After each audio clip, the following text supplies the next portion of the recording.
how fast can you solve these simultaneous equations?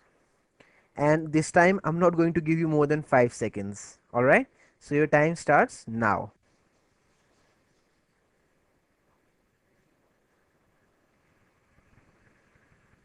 The time is up. The correct answer is x equal to 0 and y equal to 8 by 7. There it is. X equal to 0, y equal to 8 by 7. The usual way of solving these equations, it's way too time consuming. So I would not at all like to do it the usual way. So I'm just skipping this part. Let's see the fast way of doing it.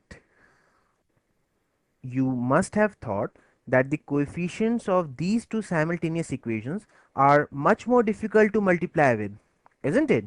So instead of giving you more time, I gave you just 5 seconds. Now you'll know why. Just look at the ratio of the coefficients of y in both the equations and compare it to the ratio of the constants. Do you see something special? Yes, their ratio is equal, isn't it? 7 1 times is 7, 7 2 times is 14, 8 1 times is 8, 8 2 times is 16. So this is also 1 by 2 and this is also 1 by 2.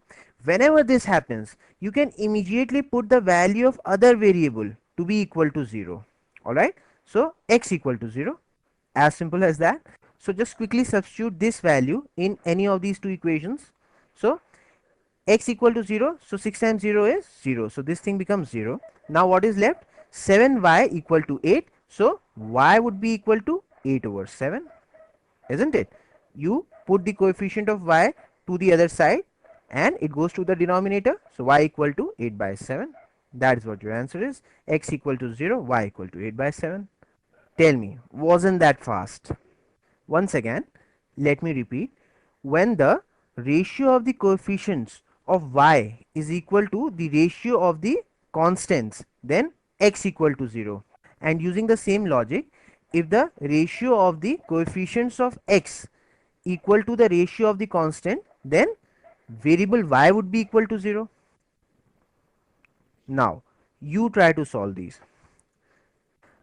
So, the first thing that strikes you is that the ratio of coefficients of x is equal to the ratio of constants. So, immediately put y equal to 0.